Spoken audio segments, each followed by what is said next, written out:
Redistribution Party. Redistribution Party. Redistribution Party. Redistribution Party. Redistribution Party.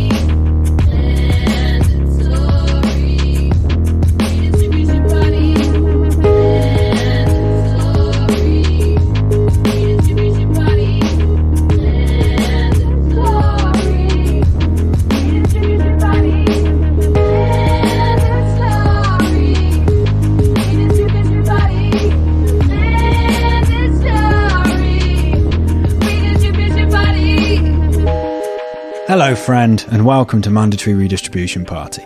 Today's ep is about how care workers are cooler than, among other things, the millionaire inventor of the Snuggie. It's about the importance of invention to mythologising the wealthy and justifying their wealth, in contrast to how socially valuable work is devalued. I also do a deep dive into the fetid swamp of the care home industry in this country that took me all weekend to write, which is why I just finished it. Which is why it's 3 a.m. on release day as I record this introduction. And no, dear listener, that is probably not healthy. But you know what is healthy? This is the 48th episode of Mandos. Some absolute graft from myself and Sean has gone into this, and some graft from you in consuming it. Thank you. We're very proud of our little poddy, and we bloody love you for listening to it. If you've done every ep, fair dues, big respect. If you support us on Patreon or gave us a good review on iTunes, even fairer dues, even bigger respect.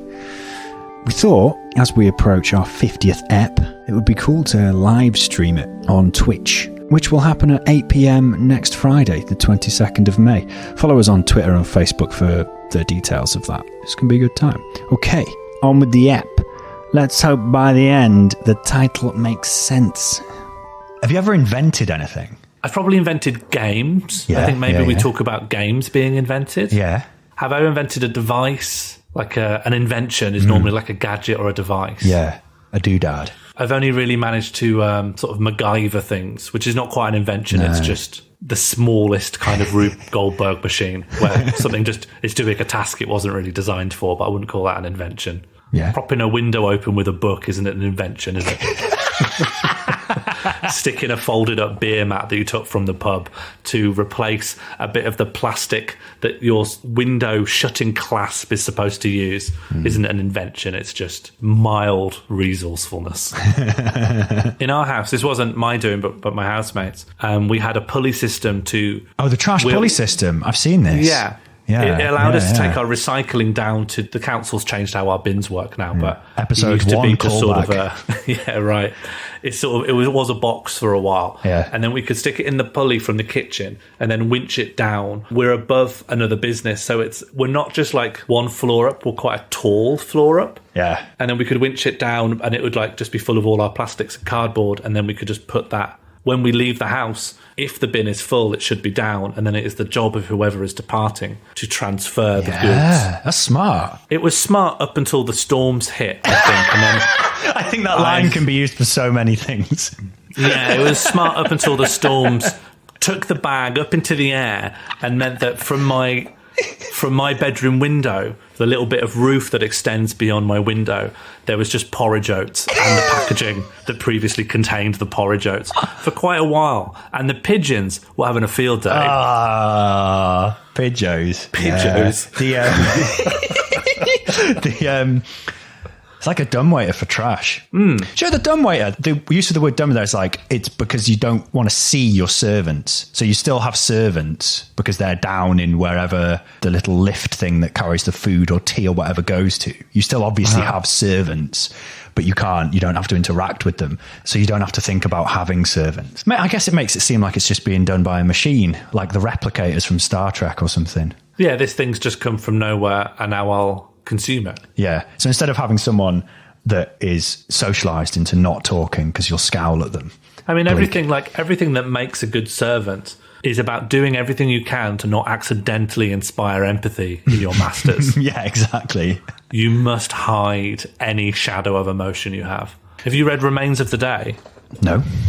Remains of the Day is a novel by Kazuo Ishiguro. Yeah. It's about the British servant class, essentially. Oh, it's a great book. It's looking at when the aristocracy is kind of being phased out in favour of business owners. Yes. And so it's quite a complicated book, really, but it's about a servant who is the servant of an aristocrat who was trying to do things to mollify the material conditions of post-Versailles Germans. Okay. And he believes that by being a good servant, he'll help, like, avert fascism. By being a good servant? Because he needs to make... This master is overseeing, like, diplomatic events to try and mollify those and send some aid over. Yeah. So that we're not continuing to punish the Germans after World War One. And also he's terrified of Mosley getting bigger. And so in the end, he ends up ignoring his own father's death in order to be a good servant, because by showing his own grief during these events, it might disrupt them, and therefore fascism might take over.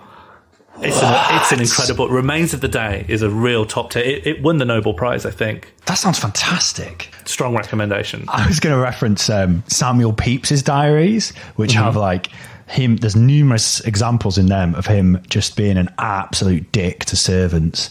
Do you want to hear some? Yeah. December the 1st, 1660.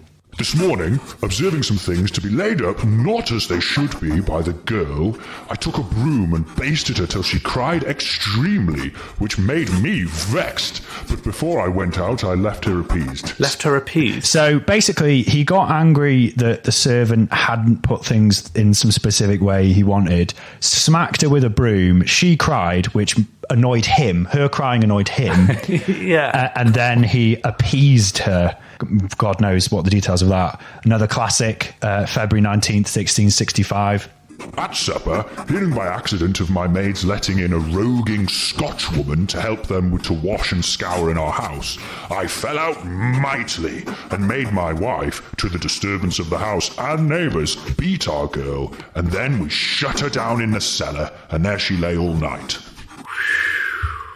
I mean, I know we're talking about, like, the obvious class divide of, like, these servants. Yeah. But can we really imagine that Samuel Pepys would ever turn off this rage around anyone else? Do you really imagine he's capable of being, like, truly genial to, like, anyone if this is how he treats humans? I'm sure he was absolutely perfectly courteous to other people in his class, but servants are, like, completely dehumanized. We sort of think of labor in the 1600s as, like, people in fields, but with enclosure and stuff, more and more people were becoming servants, because basically you get somewhere to live and you're insulated a bit from the effects of inflation and things like that were happening.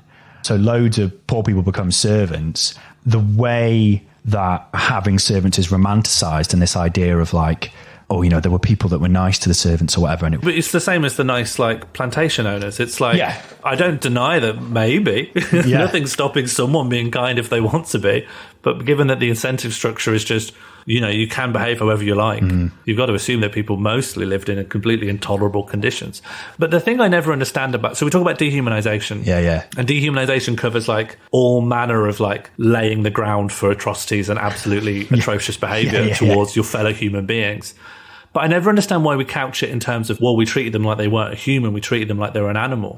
Because I see animals almost every day, and I almost never insult or slap them. Yeah, it's baffling, isn't it?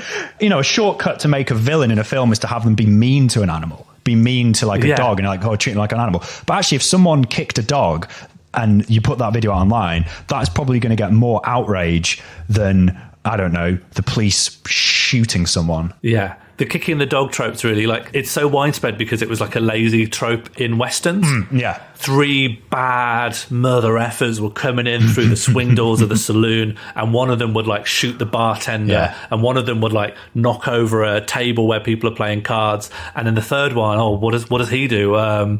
Boots a hound into a chandelier. Yeah, it pushes people past, like, a moral event horizon that when the protagonist kills them, no one twinges and goes, oh, was murder really necessary there? Yes, it was. He kicked a dog.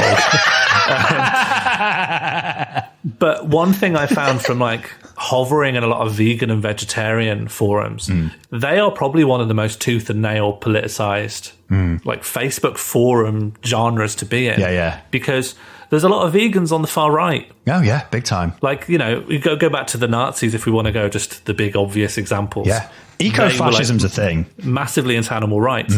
But it's so odd when we then combine that with the question about why dehumanization. A lot of fascists love non-human organisms. Yes. They think they deserve better rights than the lower classes, or their favourite race to denigrate. Yeah, they're going to elevate a German shepherd above ethnic minority they hate. Yeah, so it's not about like dehumanization permits violence and ill treatment.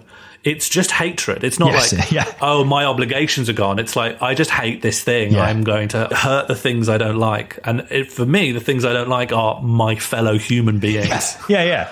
It's hatred and making the thing unlike you. Dehumanization, it's inaccurate. It's making a thing unlike you and basically saying this is not deserving of my empathy. This dog can have my empathy, but this person can't. Yeah, I've always I feel like almost mental. the uncanny valley feeling they must get of being like, this person looks a lot like I do, and they act a lot like I do, and they almost display feelings like I do, but I've decided they're not me, and that very close but not quite comparison makes me angry the moment I think about them, which I couldn't feel when I'm contemplating maybe a rabbit, a giraffe, or a flea. Like, if I told a giraffe to, like, press my trousers and tidy them up, and they've done it in a way that isn't really to my satisfaction. Because they're I a think giraffe. it's a lot harder to fly into a Samuel Pepys style rage. Fair play that they did as many of the steps that they did. And yet something seems to really bring up the ire when like another human manages to do that. Yeah. Ugh. Dehumanization almost doesn't get it right. It's because they're human that seems to inspire. I don't know exactly what. I feel like I'm closing in on something. Yeah. I don't know exactly what, but it's because they're human beings that makes people so angry. What animal would you want as a servant? Scorpion. Why would you want a scorpion as a servant? I just think they look real fucking cool, man. Right. So it's more like, it's what you'd have as like your familiar. Yeah. You just think it'd look cool on your shoulder. Yeah. And then you'd say like, hey, Stingy, pass them my business card. Yeah. Get a brew on. I'd quite like to see a scorpion click a kettle on with its tail. It could do that. And it could probably pull the bag out.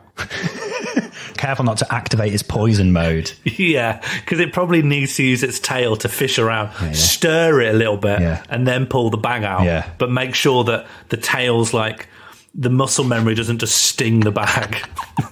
Actually, just replace the scorpion's tail with a little teaspoon. Yeah, or a pipette. Yes. Yeah. And then the scorpion can pip the tea and perch upon my shoulder and feed me tea. You don't need to sip anymore. Yeah, the scorpion will do it for me. You'd simply lay down a root using your arm between the table surface and your mouth. Yeah. And allow the scorpion just to extract little bits, and then it might not need to go up to your shoulder. It can probably shoot it from a distance into your mouth. Oh, cool. That would really impress people. You just click and open your mouth. Oh, lovely. Yeah, just the right amount. Yeah, a scorpion's pipette worth. And the scorpion has a pipette, and then on its back is where the mug goes, and you can put like different things in it. So maybe you need maybe some Red Bull, Yazoo. Where's this? How big's this scorpion? I imagine it can fit one mug on its back. A small you seem to mug, give it a whole vending mug. machine. No. You have to replace it. You have to. So you're saying with equip the tail up and maybe the two claws raised, that provides probably enough surface area to function as a cup holder. Yeah. Because those things will keep the mug in during any rumbles or rattles. Yeah. Or we can give them a little and it could rucksack. probably hold, I think maybe in its claws there could be like two sweeteners. Yes. One sweetener and one anti-sweetener, depending which way you want to go. Yes, salt. Cube of sugar and a cube of salt. Yeah, sometimes the scorpion gets a little bit annoyed at you and salts the tea, and then you have to apologise. Always does it April 1st. Someone's given the scorpion salt. Scorpy. Fly into a mad Samuel Pepys rage. Lock my scorpion and then in the appeased basement. the scorpion after he had salted my brew. Scorpion butler would probably be a dreadful idea. But what I want to talk about is people who've made millions and millions of pounds out of dreadful ideas. So, Big Mouth Billy Bass. Oh, the Sopranos fish. Do you know the Queen has one of these? My nan had one for a while. I think it was a joke gift from one of my cousins to my nan.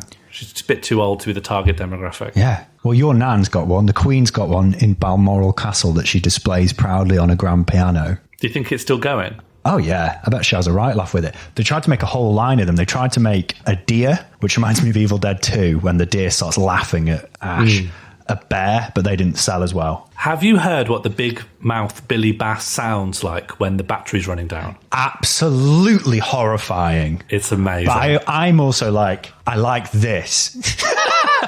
This is its true form. I like this more. Yeah. This was the real product all along. Yeah. The long game was to get these into people's houses and have them transform into their final form. Well, its final form will be the final form of almost anything, which is landfill. Yes, but they're still going. If you go to a landfill at night and close your eyes, you can hear seagulls and Billy Bass. Other trash, pet rock, absolute genius grift. Someone put like a pebble inside a box that said pet rock on it, and it had like a 32-page instruction manual on how to care for your rock, and sold it and made millions. Yeah, why not? It reminds me of all manner of like seaside tat and stuff where I remember like pouring coloured sand into a bottle in like any combination I saw fit. Yeah. Someone must have patented that and that became an idea. Magic 8 balls. Magic 8 balls are good. Magic 8 balls are good. The problem with the Magic 8 ball is for someone who can't be bothered just to roll a dice and assign the values of the dice to whatever options they need. Well, it's a weird object because it was invented by this guy, Albert C. Carter, who's the son of like a clairvoyant. Mm-hmm. And his mum used to, she was an absolute grifter and had like some sort of mechanical... Not one of the real clairvoyants. Yeah. She wasn't, well, it's unverifiable, and she might have been a real one, she might have been legit. And he was but trying to copy her true magic. But she had some sort of primitive Magic 8 Ball, predictive system that she had in a Ouija board type thing, God knows. He made a crystal ball. So it was like the same thing, but it was like a crystal ball. And then he sold it as a promotional thing for a billiards company. And that's how it became the 8 Ball. That answers my question, which is, what is the historical link between pool and clairvoyance? Yeah, and there we go. I don't actually know which way around it is. I don't know if this guy went into the billiard company and went, I could make this, which I kind of want it to be, that because that's weirder, or just someone from the pool company was like, this is already a ball. They'd just been sent around to look at the spherical objects that could be pool branded, and then went, people are always going to need to know what's going to happen later that day. This is an evergreen product. Another one, the slang kit. Yeah, the slang kit is functional but tacky. Yeah. The slang kit's problem is not that it's useless, it's that it speaks to someone who's still in their 40s but Harry Potter's their favourite book. That's exactly what it is. You need the sleeves in the blanket in order to flick the pages of... And it has to be the colour of your favourite Hogwarts house. Yeah, bungalow. Do you know there's slang kit wars? So there's the slang kit that's like the original guy, Gary Clegg. Okay. He invented this... Gary Clegg's such a horrible name. Clegg's a horrible name. But Gary Clegg invented the slang kit. And then the much more successful and later kind of rip-off is the Snuggie. Ah, okay. The Snuggie, $500 million. Mm-hmm. I think it is the company, the Snuggie company is like absolutely fucking loaded. The amount of money in our economy that you can make from inventing shite. And like... Do you know the one way to see this is to... if you've ever just gone on to Kickstarter and then just gone search by what's about to run out first. And it just shows you a random array of stuff. And what is funded and what is not funded is just based on the quality of the YouTube video. There's a lot of quite boring but very functional things that people are like, I'm not excited enough to put my money to this. But then you've got things which obviously don't quite work or don't quite make sense. You've just got someone who goes, oh, I'm going to... Genuinely, one I found on Kickstarter was someone who was going to make kind of an Alexa, but it only controls your household security. Right. And it does so by reading your mind. I'm in. And you're like, just unlock the garage. Just open all the windows. But there was no explanation of, mind control's not real. How do you do that?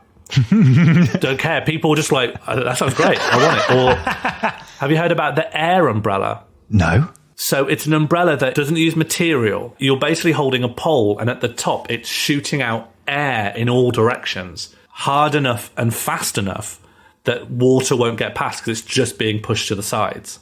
Right. Now, two obvious problems are the amount of energy it would use to be constantly bursting air off the sides of like a cylinder fast enough that no water could penetrate means that you need to be chucking a lot of energy at this thing constantly. It will be hot in your hands. And then the other is, so imagine if you're like just slightly below average height and you're using this, right, in any kind of normal urban setting. Where's that water going? Not dripping off the edge of material onto the floor. You are shooting it directly into the faces of everyone around you. If you're stood behind them, water is... A pneumatic spray is taking a half meter's area of water and shooting it into your face while you're trying to get somewhere. What? They were backed by 825 backers pledging $102,000. Over $100,000. Oh my God. For an umbrella that just shoots air around you. And I'm sure there are far, far worse offenders on there. Are you aware of the Licky Brush? No. So the Licky Brush it was funded on Kickstarter. You can buy it. I think it raised like $50,000, which was its target, and now you can just buy it online. So the Licky Brush is a brush, as you would imagine, that you attach to. Good start. What are you going to attach it to? Oh, your tongue. Your own tongue. You're supposed to brush your cat, like you lick your cat's hair. Oh, no. Using the Licky Brush, like a cat. Is that bundled with the Snuggie? No, but it should be. They'll make even more millions. Yeah, absolutely horrific. And I can't decide what is worse, what is a worse aspect of capitalism, the sort of democratized Kickstarter thing where you're almost like a shareholder but who gets nothing back. Or the venture capital thing where you take your Licky Brush and you do a presentation to 6 dudes in suits who decide like, yes, this will make us, here's a big loan. You know, we'll a lot of the venture capital stuff, especially in tech, is like rolling out a product with the hopes that there's a plausible monetization strategy that just will appear at some point. Like Twitter's never been profitable. Twitter has accidentally almost become like a public service that someone's running as a philanthropist because it has never turned a profit for anyone. No. So the reason I'm talking about inventors and inventing things is just the inventor is almost like the ideal capitalist in how capitalists are thought of. You know, like Elon Musk, instead of being seen as some guy who was already loaded and took his like South African blood diamonds to just like weasel his way into tech or whatever, he's seen as like some inventor who comes up with stuff. Like that's seen as it's like if you create one idea and then even if it takes the labor of hundreds of thousands to make it a reality, to produce the thing, like you almost deserve your millions because you invented the thing. There's kind of 2 layers of it, of like, one, it's bullshit. Most billionaires didn't invent anything. They either inherited it or just kind of dominated a market and made a monopoly on something. We could also investigate the people who are lauded as like inventor billionaires. Yeah. When you're an inventor billionaire, you're not just extracting someone's labor power, you're also like extracting people's inventor power. Because you, the inventor, you may have like written down an idea like Elon Musk's underground tube systems or let's shoot a car to space. Yeah. But you are then outsourcing that to engineers. The engineers who work out how that will actually happen, are they credited as inventors? No. Part of their job is everything they make, they were just doing engineering. The inventor is the person who wrote down sort of an idea on a napkin and then sent it down to the R&D department. Yeah, and it's also connected to the idea of like bosses deserving their wealth. So everything has to be attributed to them. But really what they do is they own things. They may tell other people to invent stuff. That does not actually take that much. Like, I think Elon Musk is probably quite thick. Like, I don't think he's a smart person. That we have a lot of evidence of this. Yeah, sure.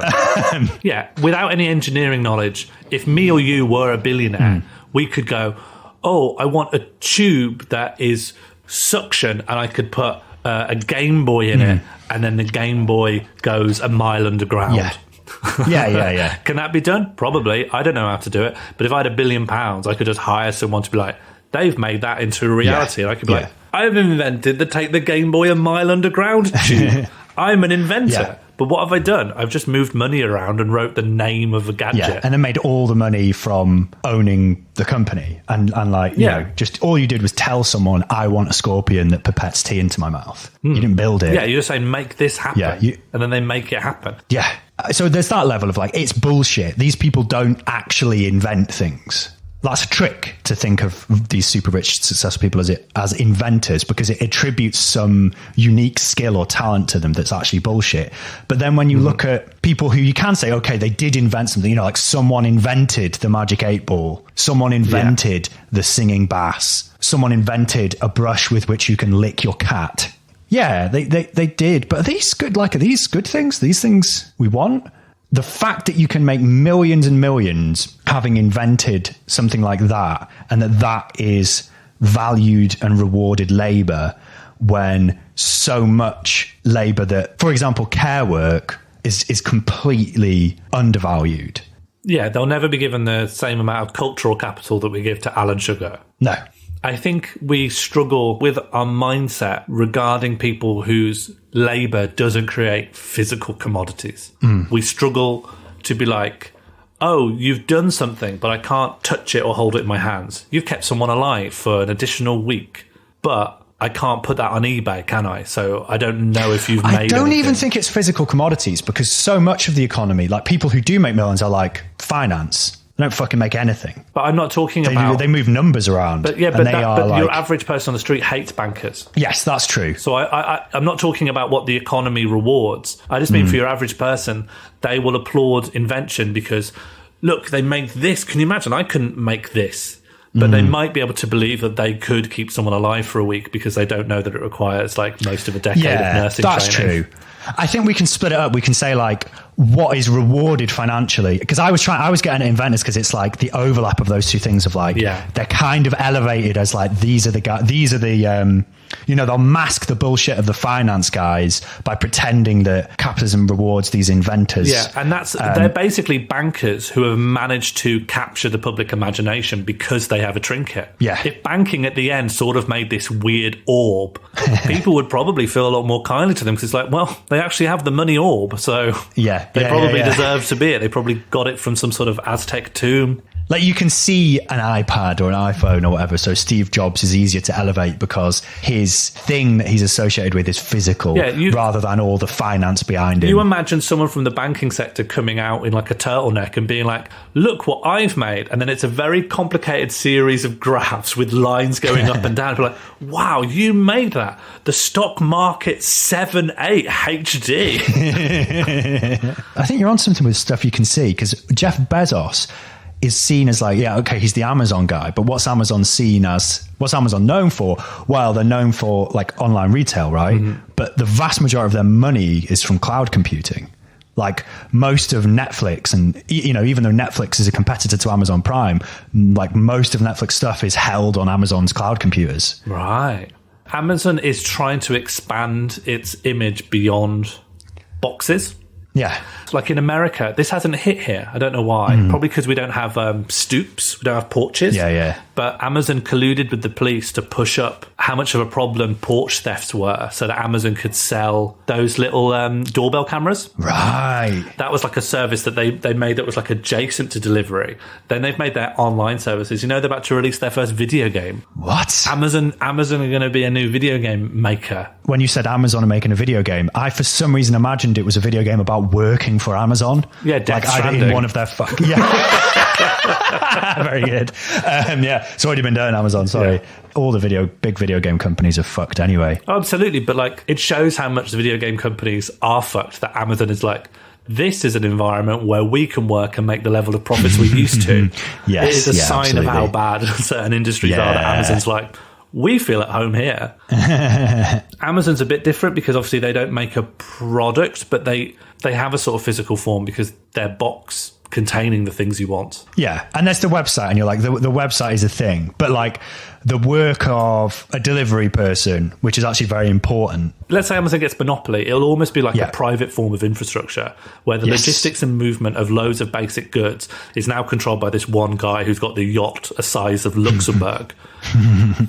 But there's loads of infrastructure that obviously we take for granted. Like, we're never going to have like a mascot-style figurehead of water filtration or sewage works or people who just clean up the streets after a Saturday night in a big city.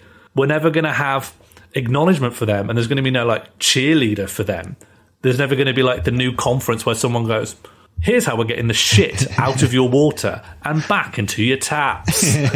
Until someone can present those things. Someone can take sewage and pretend they invented it. You know, like Uber didn't invent fucking taxis. Unquote, invented taxis, yeah. They invented a monopoly. Like Amazon didn't invent selling shit to other people and sending it through the mail. Like these people insert themselves where there's already a thing. So like, you've already got taxis. Uber goes, they insert themselves as like middlemen and then leech off. And that's the invention, right? Well, the invention. So the only thing that is an invention is the way that they run their business model. They have an insane amount of startup capital so that they're allowed to lose money for most of a decade. They occur right next to their competitors, undercut them. Their competitor goes out of business, and then they put their prices up to a reasonable one where they can start making profits. That's how Uber... I think Uber never managed to turn it around, but they were copying Starbucks, who definitely did that. Yeah. Starbucks had such wide coverage that not only were they hurting the local businesses, which was their intention, they were cannibalizing customers from each other. That's how close they were situated to each other. And so by the end, Starbucks is now just coffee. Starbucks means cafe. Do you know my problem with Starbucks is like you go in and you order, but they give you your coffee in like a cup, and I just feel like that could be something else. That could be like maybe some sort of little... scorpion? Oh, stingy. Yeah, a little scorpion. Like maybe they have a pipette for a tail, and maybe they just kind of, that no one needs to call my name because the scorpion knows who I am. See, you're there sort of like dreaming about it wistfully, but I go in and I feel so entitled to it that the moment I don't get a scorpion, I just fly into a rage and start hitting them with a broom. But don't worry, I eventually appeased them. On the 5th of May 2020, our flag-shagging managed democracy took Italy's bloody crown. The United Kingdom had suffered more deaths from coronavirus than any other country in Europe, smashing through that bleak milestone like our clown Prime Minister smashing through that stack of Union Jack boxes in his JCB. Why is our death rate so high, you might ask, given how much of a head start we had on Italy? Long-term, complicated. Short-term, because we did a half-assed semi-lockdown weeks later than we should have, while our government, egged on by their boot-licking guard dogs in the press, entertained the notion of herd immunity, aka taking it on the chin, aka murdering thousands of people for the economy. We, dear listener, are of course the herd, not the people suggesting this. Moo. Say it with me. Moo. Wherever you are right now. Moo. Don't be shy. Then, when we did get out of the herd immunity phase, because the NHS had fuck all hospital beds after years of cuts, we opened a few of those beds up by sending thousands of people from the hospitals to even less prepared care homes, without any requirement to test these people for the plague. On April 30th, under a week before we snatched the Italian crown of death, Boris Johnson did his first press conference after he'd been briefly taken out by the virus he was happy for us to herd immunity ourselves into the dirt with. Johnson stood at the podium, looking like the cheapest pork you can bulk buy on the dark web, mechanically reclaimed and shoved into a suit by a mad butcher. His complexion and demeanour, that of the lad in a zombie movie who's been bitten but has yet to tell the other survivors. The gases emitting from the rotting pork that make up Boris Johnson emitted from his lips in the following form. We've so far succeeded in the first and most important task we set ourselves as a nation to avoid the tragedy that engulfed other parts of the world. This, surprising given it was coming from the flesh of a pink hog, was bullshit. But Johnson is an advanced and prolific bullshitter. He's also able to bullshit by omission. That's why he didn't say much about care homes. Probs because so many people were dying in care homes, You'd think they were being run by esteemed medical professional Harold Shipman. I apologise for bringing up shippers. It is uncharacteristic for this particular podcast to bring up a prolific serial killer, but I do so because as we are outraged and horrified by the actions of one individual murdering bastard, we should be more so by the social murder perpetrated by Johnson and the class he represents. People's lives have been cut short by their political decisions. In that 30th of April speech, Johnson claimed the UK had avoided the tragedy that engulfed other parts of the world. But considering what's happened in care homes, and what was happening when he said that, considering the frontline workers who've gone without protective equipment, and still are, considering the number of people who have died, I'm not sure what tragedy has been avoided.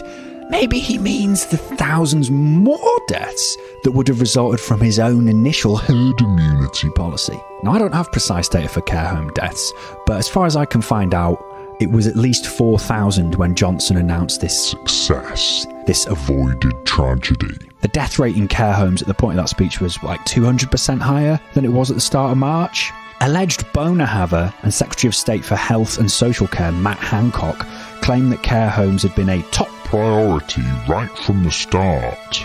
Given how fucked this situation is, we can assume that his top priority was keeping care home deaths off the official stats for as long as possible. Way back in the herd immunity days, the government were talking about cocooning or shielding the vulnerable, including people in care homes. They'd let the rest of us get ronered up, but care homes would become islands in a sea of acceptable death. Acceptable death. But if that was the plan, Hancock's top priority quote seems to suggest this, then care home residents and the workers who care for them would have been protected as early as possible. We weren't testing, tracking or tracing early on because we were doing herd immunity, and you don't need that for herd immunity. But if you're doing herd immunity, you got to look after the vulnerable. The protection you need for the vulnerable wasn't there. It's still not there now. Even when the policy was herd immunity, even when it was different than now, care homes needed testing. Workers needed PPE. Where the fuck was it? If only we could harness the power of clapping to turn back time to January and create a decent plan that wouldn't mean thousands dying early. Now, as much as I'm putting the boot into the current Tories here, just because they deserve it, I want to put the care home crisis in a wider context. Like, even if we could go back to January 2020 with a decent plan and better resources, it might not have been enough. Even if Corbyn got in, it still might have been fucked. Now, the reason I didn't open with that and opened with a screed at Johnson & Co. is because I don't want to excuse any of the shit show that they are to blame for. There's one thing you can point to at the moment and say, look, there's something the Tories did for care homes. It's the £3.2 billion they have pumped into care homes in the past 2 months. That's a lot. £3.2 billion is a lot of money. But that happened over the last 2 months, the 2 months where all these people were dying. Where did that money go? Well, I don't exactly know, but I do know some other relevant stuff that might enable us to guess. Social care, like healthcare or education, is a vital public service. People need to be cared for lots of reasons, but a big one is the guaranteed process of aging, the passage of time. It's happening right now. Care work is work that requires compassion as well as expertise, people with a commitment to their work as a vocation. Now, if you're listening to Mandos, I know you're thinking, this sounds like a problem with one solution, Jack: the market. Now, there's never been a proper nationalised care system, but in 1979, 64% of care home beds were provided by the NHS or local authorities. By 2012, that was down to 6%. Privatisation started under Thatcher in the 1980s and continued since. This has created the current system in social care where private providers are able to profit from providing poor quality care. Imagine yourself as a capitalist. You buy up a care home and you're guaranteed income because people are always going to need care. And what's even better, a lot of it will be paid for by the government. That's guaranteed income. But if you're a smart capitalist, you don't just look at that income. You think, what can that let me do? Build up shed loads of debt. Because for you, a capitalist, care homes don't have value in their use. They have value as an asset. You can use a care home as collateral to rack up a big load of debt. You can sell it on to someone else, even though it's got all this debt with it, because of guaranteed future revenues. There's no point in investing to improve the care home or improve the service you're providing because you're not interested in the long-term value of the asset, just how much debt you can quickly build up on it for short-term profit. As well as having no shortage of customers. Women and migrants are overrepresented doing work that's labelled as unskilled on casualised contracts. This helps you drive down wages, which in turn pushes up profits. Before the pandemic hit, smirking enemy of the working class and UK Home Secretary Priti Patel set out how the UK was going to take back control of its immigration policy. The point system she proposed would have excluded this care home workforce as unskilled. Yeah, people who are now in the pandemic crisis labelled by government documents as essential. That unskilled label came about partly because the definition of skilled kind of meant highly paid, which care workers are not. Even worse, 1 in 4 care workers wouldn't be able to come up with the guaranteed income to demonstrate their skilled status because they're on 0-hour contracts. Little side note here, maybe we should value labour for its social value rather than its perceived skill or how much they get paid. More than 1,000 UK care homes are owned and run by offshore investment companies. And these companies, even before the crisis, were lobbying the government for more funding. And generally on the left, we'd support that, right? We would agree, we'd be like, oh yeah, we want more funding for care homes. But where does that money go and what's it used for? A lot of care homes make little profit or even losses. But they also pay rent, which is part of their losses, to sister companies registered in offshore tax havens. Now, we could do a whole episode on this, but let's just quickly do one, the biggest, HC1 Limited. HC1 Limited made a loss of £6.5 million in 2018, but they paid an estimated £40 million in rent to offshore companies in the same group. So the care home operator HC1 Group is ultimately owned by Libra Intermediate, which is based in Jersey, an offshore tax haven, which is in turn owned by FC Skyfall LP, which is based in the Cayman Islands, an offshore tax haven. HC1 has actively lobbied government to increase care home funding because they say so many care homes are facing financial ruin. But over the last 2 years, HC1 has also paid out more than £48.5 million in dividends. Privatising care homes has taken caring for vulnerable people and made it an asset, a source of profit, something for vampiric corporations to suck money out of. Because they're driven by profit, they aren't interested in better care. If anything, they want care workers to have a terrible time. They want them poorly paid, they want them on 0 hours contracts, they want them to burn out and be easily replaceable. Why? So they're less organised, they cost less, and profits go up. It's easy to see how the market is maybe not a source for good when we see how increasing the living wage has caused problems for the care industry. So many of the workers in care homes are so poorly paid that the Tory increase in what they call the living wage ate into care home profits. It ate into their ability to pay off the debt they'd racked up. The 4 big UK care home operators, 4 Seasons, Barchester Healthcare, Care UK and HC1, have debts of £40,000 per care home bed. They are paying an overall average rate of 12% interest on total debts of £2.2 billion. And that was in 2019, before the pandemic, before the Tories put £3.2 billion into care homes over the last 2 months. Before, at current estimates, over 7,000 people died in UK care homes. Care work is essential work, and always has been. Care work is skilled work, and always has been. We need to have full solidarity with care workers, and this doesn't just mean getting them PPE. It means paying them properly. It means decent contracts. It means taking care out of the hands of vampire capitalists who since Thatcher have taken over something that should be run for social good and should not be a machine to funnel government money or the money of families bankrupting themselves to ensure dignity for their loved ones, to offshore tax havens and hedge funds. The current government has fucked this up in the short term, and they have got blood on their clapping hands. But this does not absolve the previous governments who let the vampires in.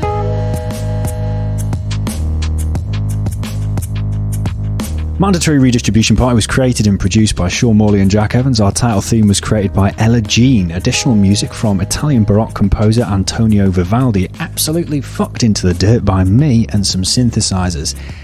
As it is 3:15 a.m. and I'm awake, I'm going to recommend Tiredness Kills from The Delightful Sausage, a podcast I am sausaged to produce.